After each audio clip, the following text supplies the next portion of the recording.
നമസ്കാരം. എല്ലാവർക്കും ആയുർ talks and ടിപ്സിലേക്ക് സ്വാഗതം. അപ്പോൾ എല്ലാവർക്കും ഹാപ്പി വിഷു. അപ്പോൾ ഇന്നാണ് വിഷു. ഇപ്പോൾ വീഡിയോ അപ്ലോഡ് ചെയ്യുന്ന ദിവസം വിഷു കഴിഞ്ഞിട്ടുണ്ടായിരിക്കും. അപ്പോൾ ഇന്ന് നമ്മൾ പറയുന്നത് പരിശുദ്ധമായിട്ടുള്ള നെയ്യിനെ കുറിച്ചിട്ടാണ്. അപ്പോൾ ഇതിന് മുൻപ് ഒരു വീഡിയോയിൽ നമ്മൾ നെയ്യിൻ്റെ ഹെൽത്ത് ബെനിഫിറ്റ്സ് പറഞ്ഞിരുന്നു.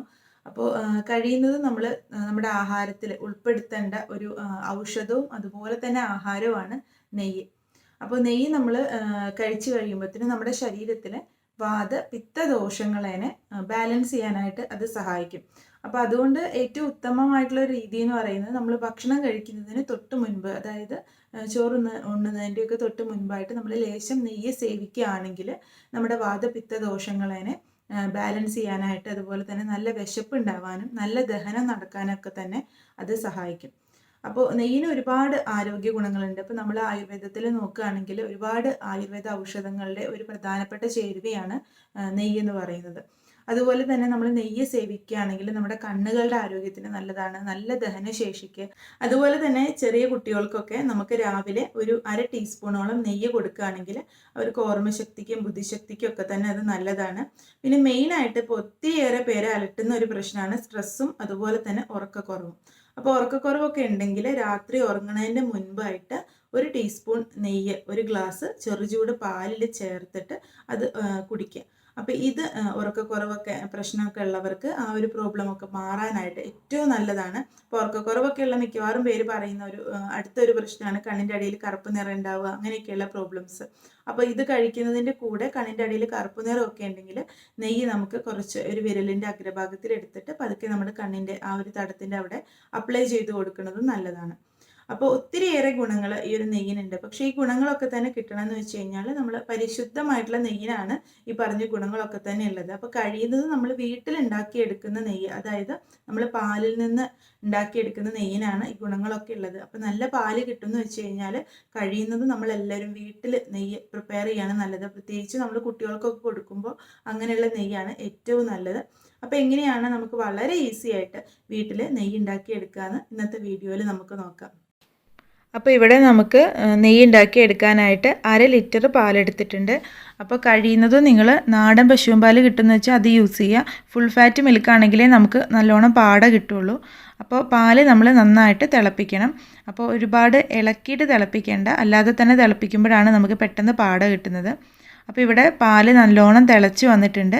ഇനി നമ്മളിത് ചൂടാറാനായിട്ട് വെക്കുക. ചൂടാറാനായിട്ട് വെച്ചിട്ട് വേണം നമ്മൾ പാട മാറ്റിയെടുക്കാനായിട്ട്. അപ്പോൾ ഇവിടെ പാല് നല്ലോണം ചൂടാറിയിട്ടുണ്ട്. ഇനി അതിൻ്റെ മുകളിൽ തെളിഞ്ഞ് നിൽക്കുന്ന ആ ഒരു പാട നമുക്ക് മാറ്റിയിട്ട് വേറൊരു പാത്രത്തിലാക്കിയിട്ട് മാറ്റി വയ്ക്കാം. ഇതിപ്പോൾ ഒരു 2 ആഴ്ചയോളം ഇതുപോലെ തന്നെ പാട വേർപെടുത്തി എടുത്തിട്ട് നമ്മൾ ഫ്രീസറിൽ സൂക്ഷിച്ച് വെച്ചതാണ് കാണുന്നത്. ഇനി നമ്മളിത് നല്ല ചുവട് കട്ടിയുള്ള ഒരു പാത്രത്തിലേക്ക് മാറ്റിയിട്ട് നന്നായിട്ട് കുറുക്കി ഇതിൽ നിന്ന് നെയ്യ് വേർപെടുത്തി എടുക്കാം. അപ്പോൾ ഈ രീതിയിൽ നമ്മൾ ചെയ്തു കഴിഞ്ഞാൽ നമുക്ക് വളരെ ഈസി ആയിട്ട് നല്ല മണവും അതുപോലെ തന്നെ രുചിയൊക്കെയുള്ള പശുവിൻ നെയ്യ് കിട്ടും. അപ്പോൾ ശ്രദ്ധിക്കേണ്ട കാര്യം, നമ്മളെപ്പോഴും എടുക്കുമ്പോൾ കഴിയുന്നതും നാടൻ പാൽ യൂസ് ചെയ്യാനായിട്ട് ശ്രദ്ധിക്കുക. അതല്ലെങ്കിൽ കിട്ടില്ല എന്നുണ്ടെങ്കിൽ നിങ്ങൾക്ക് ഫുൾ ഫാറ്റ് മിൽക്ക് യൂസ് ചെയ്തിട്ടും ഇതുപോലെ തന്നെ ചെയ്യാം. അപ്പോൾ ഒരു മെത്തേഡാണ് ഇത്. പിന്നെ വേറൊരു ഈസി ആയിട്ടുള്ളൊരു മെത്തേഡും കൂടി ഉണ്ട്. അതായത് നമ്മളിപ്പോൾ ഇവിടെ പാല് നന്നായി ചൂടാറിയതിൻ്റെ ശേഷം അതിൽ നിന്ന് ഡയറക്റ്റായിട്ട് നമ്മൾ പാടെടുക്കുകയാണ് ചെയ്തത്.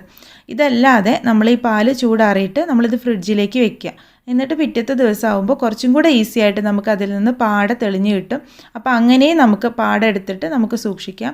എപ്പോഴും ഒരു എയർ ടൈറ്റ് കണ്ടെയ്നറിലോ അല്ലെങ്കിൽ നല്ല ഒരു സ്റ്റീലിൻ്റെ പാത്രം, അപ്പോൾ അതും സ്റ്റീലിൻ്റെ പാത്രം അല്ലെങ്കിൽ സാധാരണ കുപ്പി ആയാലും കുഴപ്പമില്ല, എയർ ടൈറ്റ് ആയിട്ട് ഇരിക്കുന്ന ഒരു പാത്രത്തിൽ വേണം നമ്മൾ ഫ്രീസറിൽ സൂക്ഷിച്ച് വെക്കാനായിട്ട്. ഇനിയിത് നമ്മൾ നന്നായിട്ട് കുറുക്കി എടുക്കണം. അപ്പോൾ കുറച്ചധികം നേരം എടുക്കും ഇതിൽ നിന്ന് നമുക്ക് നെയ്യ് കിട്ടാനായിട്ട്. അപ്പോൾ ഇത് നമ്മൾ പഴയ രീതിയിൽ, അതായത് മിക്സിയിലിട്ട് അടിച്ച് അങ്ങനെയൊക്കെ എടുക്കേണ്ട ആവശ്യമൊന്നുമില്ല. ഇതേ രീതിയിൽ നമ്മൾ ചെയ്ത് കഴിഞ്ഞാൽ നമുക്ക് ഈസി ആയിട്ട് നല്ല ടേസ്റ്റി ആയിട്ടുള്ള നെയ്യ് കിട്ടും. ഞങ്ങളിവിടെ വീട്ടിൽ കുറേ കാലമായിട്ട് ഈ ഒരു രീതിയിലാണ് നെയ്യ് ഉണ്ടാക്കി എടുക്കുന്നത്. അപ്പോൾ കുട്ടികൾക്കൊക്കെ കൊടുക്കാൻ ഏറ്റവും നല്ലതാണ് ഇതുപോലെ നമ്മൾ വീട്ടിൽ നെയ്യ് ഉണ്ടാക്കി എടുക്കുകയാണെങ്കിൽ. അപ്പോൾ ഇതപ്പോൾ നമുക്ക് നോക്കിക്കഴിഞ്ഞാൽ അറിയാം, അതിലിപ്പോൾ നെയ്യ് തെളിഞ്ഞ് വരാൻ തുടങ്ങി. അപ്പോൾ ഇത് നമ്മൾ കണ്ടിന്യൂസ് ആയിട്ട് നന്നായിട്ട് ഇളക്കി കൊടുക്കണം. അതുപോലെ തന്നെ നമ്മുടെ ഗ്യാസിൻ്റെ ഏറ്റവും ചെറിയ ബർണറിൽ ഏറ്റവും ലോ ഫ്ലെയിമിൽ ഇട്ടിട്ട് വേണം നമ്മളിത് ഇളക്കിയെടുക്കാനായിട്ട്. അപ്പോൾ ഇത് അടി പിടിച്ച് കഴിഞ്ഞിട്ടുണ്ടെങ്കിൽ നമ്മുടെ നെയ്യിന് ഒരു കരിഞ്ഞ മണം വരും. അപ്പോൾ അതുകൊണ്ട് തന്നെ നല്ലോണം ഇളക്കി കൊടുക്കുക.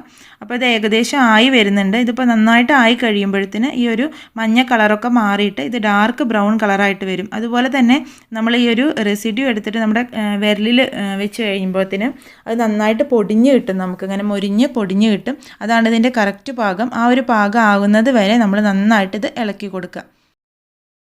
അതിൻ്റെ ശേഷം നമ്മൾ ഫ്ലെയിം ഓഫ് ചെയ്തിട്ട് ഇതൊന്നും കൂടെ ഇളക്കി കൊടുക്കണം. അപ്പോൾ അടി പിടിക്കാതിരിക്കാനാണ് നമ്മൾ ഫ്ലെയിം ഓഫ് ചെയ്തിട്ടും ചൂട് പോകുന്നത് വരെ ഒന്ന് ഇളക്കി കൊടുക്കുന്നത്. അത് കഴിഞ്ഞിട്ട് നന്നായി ചൂടാറിയതിന് ശേഷം നമ്മളിത് അരിച്ച് എടുക്കുകയാണ് വേണ്ടത്. നന്നായി ചൂടാറിയതിൻ്റെ ശേഷം ഇതുപോലെ അരിച്ചെടുത്ത് ഒരു ഗ്ലാസ് ബോട്ടിലിൽ സൂക്ഷിച്ച് വയ്ക്കുക. അപ്പോൾ ഒത്തിരിയേറെ ഗുണങ്ങളുള്ളതും അതുപോലെ തന്നെ വളരെ ഈസിയാണ് ഇത് ഉണ്ടാക്കിയെടുക്കാനായിട്ട്. അപ്പോൾ തീർച്ചയായിട്ടും നിങ്ങളെല്ലാവരും തന്നെ ഇത് ഒരു പ്രാവശ്യമെങ്കിലും ട്രൈ ചെയ്ത് നോക്കുക.